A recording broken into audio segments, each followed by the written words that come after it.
Question of the day. Is it really that important to follow the rules, the guidelines, which you've learned over the last several years, no matter how long it's been since you've been into photography? They're guidelines, they can give you ideas, but I'm not sure about you, but I've always been in one to go against the norm. I mean, for instance, I saw a band last night called Wet Leg. They may not be well known, but I'll tell you, they'll be headlining Glastonbury. But that's it. I always like the alternative stuff. And it's the same really when it comes to photography. I don't tend to follow the huge followings of certain YouTube channels and photographers like that. They give me ideas, and what I've done over the years is taken on board that knowledge, and I've chosen what I like and what I don't like. I mean, take today, for example. It's literally in the middle of the day, it's around 12 o'clock. It's blistering heat, the sun is directly more or less above me. Who on earth comes out and does photography on days like this? Well, I do. When it comes to black and white photography, which, let's face it, is ideal conditions sometimes. Now, I'm not saying we're in abundance of subjects today. In the middle of, some woodland, grassland. It's beautiful, beautiful. This is my childhood adventure location, by the way. There's Saltaire just down there. And I love coming here, playing, what are they called? Bulldog, get rid of skull down. But yeah, big groupers, me and mates, scatter ourselves, like hide and seek, but on a wider scale. Anyway, back to the subject in hand. Black and white photography. So as I say, there's not much on hand. However, on days like these, I'm looking for shadows, I'm looking for forms. We've got trees, and we've got a path. The back, quite light, but if you underexpose that, there's still no grey contrast in the whole scene. Green is such a difficult colour to render in black and white. However, if you're looking at negative space and contrast, that's an example.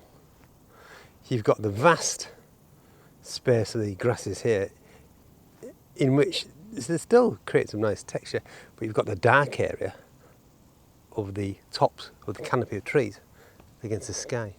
It's quite a simple image indeed. It's not the greatest image, but just goes to show. Look around, you've got to find something. Get them close to the grass heads.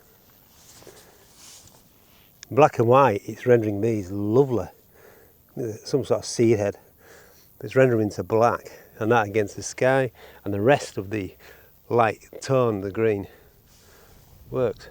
So the message here is to think outside the box. Yes, you can read your glossy magazines, scroll through Instagram, Facebook, all these lovely photography ideas.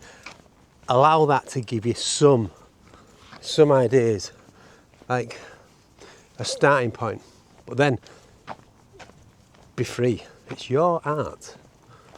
Be free to capture what you want. You never know, you might get a banger. If not, doesn't really matter. You're out and you're getting those creative juices flowing. Creating silhouettes is excellent and quite easy to do, especially when the sun is out. Here's an example. Underexposed, but basically you've got strong form in the main trunk of the tree. You've got this branch here which is creating interest in itself, and that against the whiteness of the background. What's important is allowing your mindset to be open and free from all the planted inhibitions he may have learned over the years since starting photography. The true, or the biggest gift you can have when it comes to photography is just that freedom, that instinctive eye that you found something which many people will just walk past. And that in itself makes you individual as well.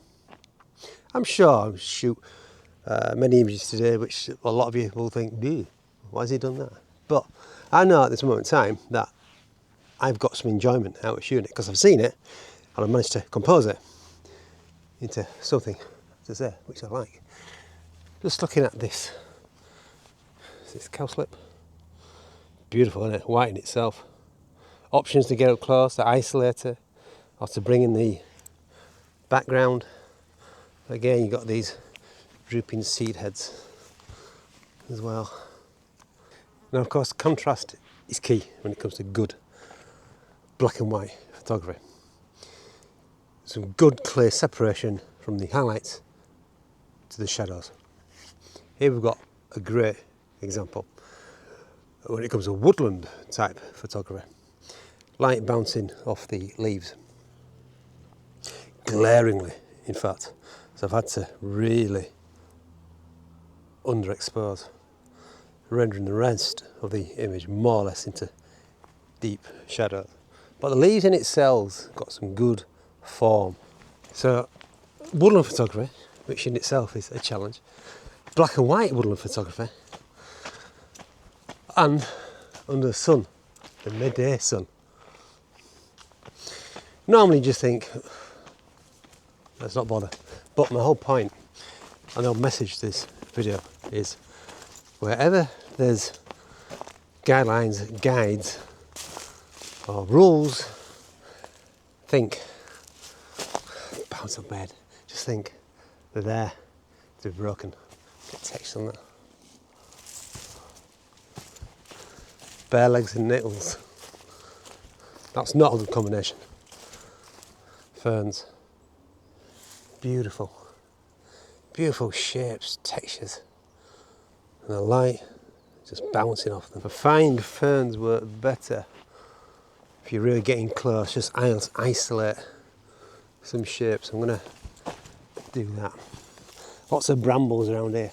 You could literally spend hours, maybe hours, especially in this heat, but a long time just focusing on one subject and one subject alone, and that's beautiful textures, shapes, play around some compositions, and it really does work well behind contrast, black and white.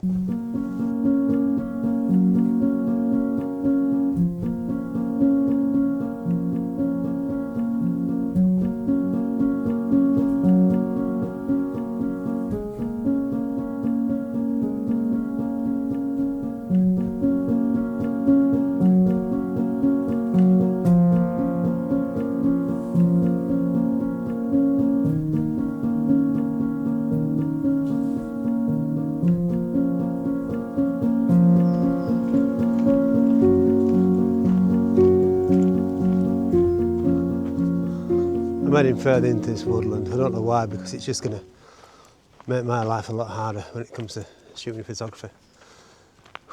The thing is, especially when you're shooting black and white, because in black and white it's really important to get a good solid structure, focal point. The key here with woodland is not to allow the scene to include so many elements because they just fight with each other. Like the wider scene, that just wouldn't work at all.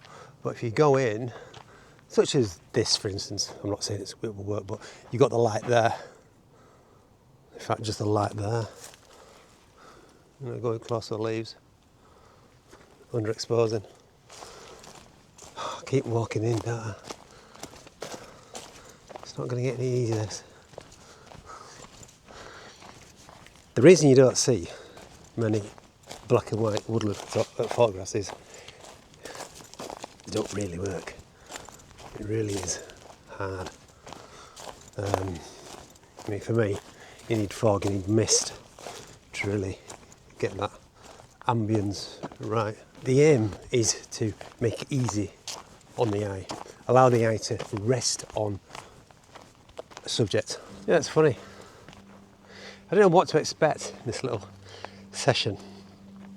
Didn't really have an idea what I was going to shoot. I just wanted to get out and shoot what I find, and I find that interesting. But certainly last half an hour or so, I found myself homing in on individual little saplings and looking at how the light bounces off them.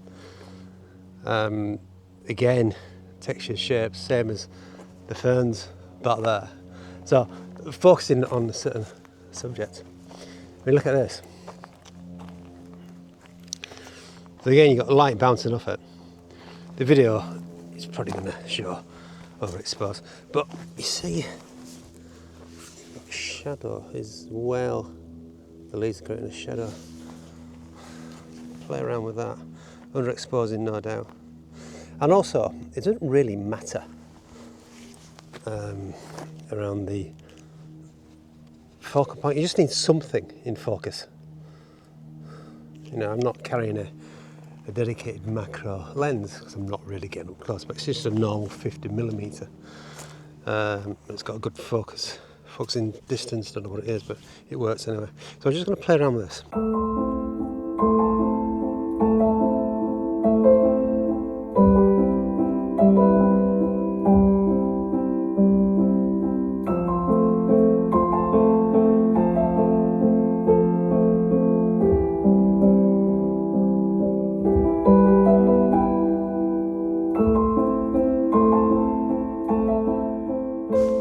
Of isolating light and making use of black and white, what it can give to an image.